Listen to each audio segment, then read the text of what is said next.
আসসালামু আলাইকুম, কেমন আছেন সবাই? আশা করি আপনারা সকলেই ভালো আছেন। আজকে আমরা নামাজ পড়ার জন্য যাচ্ছি শ্রীপুরের সবচেয়ে বড় মসজিদে। তো চলুন যাওয়া যাক। বাসা থেকে চলে আসলাম ফখরুদ্দিন মোড়ে। এখানে এসে কোথাও কোনো গাড়ি দেখতে পাচ্ছি না, একটা গাড়িও ছিল না এখানে। একটি গাড়ি দেখলাম, তা ভাড়া বেশি চাই। পরে আরেকটি গাড়ি পেলাম, সেই গাড়িতে উঠে পড়লাম। ফখরুদ্দিন মোড় থেকে 20 টাকা করে ভাড়া নেবে ভাগনাহাটি জামে মসজিদ পর্যন্ত।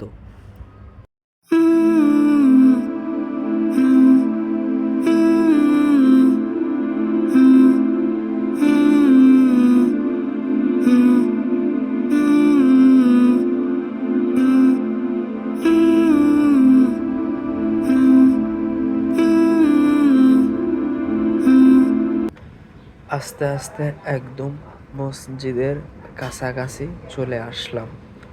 অনেক উঁচু মিনার, সেই মিনারগুলো অনেক দূর থেকেই দেখা যায়।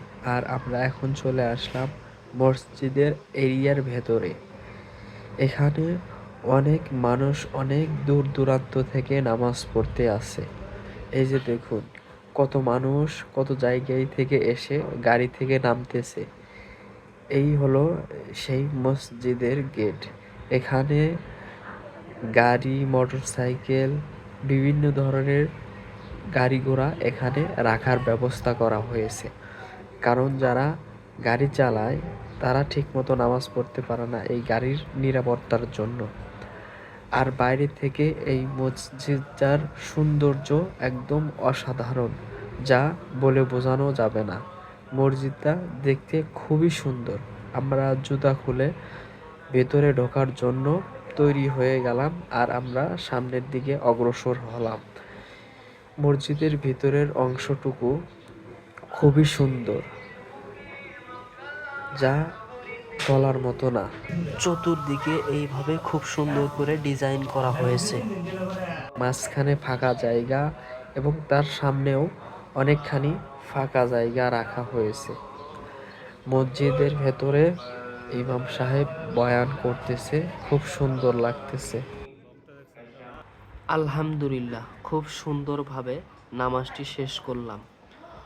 হুজুরের তেলাওয়াত আমার কাছে খুবই সুন্দর লেগেছে। এত মধুর এবং এত সুন্দর তেলাওয়াত আমি আমার জীবনে কোনোদিন শুনিনি। এমনি শুনতাম যে বড় বড় মসজিদে খুবই সুন্দর তেলাওয়াত করে নামাজ পড়ানো হয়। সেই বাস্তব অভিজ্ঞতা হলো আজকে এই মসজিদে নামাজটা পড়ে মনটা আমার ভরে গেল। খুবই সুন্দর ছিল তেলাওয়াত। নামাজটা যদি আরও দীর্ঘ করতো তাহলে আরও সুন্দর তেলাওয়াত শুনতে পারতাম। এভাবেই আমার নামাজ শেষ করলাম এবং শেষ করে সবাই যার যার মতো বাসায় যাওয়ার জন্য বের হচ্ছে। দেখুন, কত মানুষ নামাজ পড়ার জন্য এই মসজিদে এসেছে। অনেক দূর দূরান্ত থেকে এই মসজিদে নামাজ পড়ার জন্য আসে।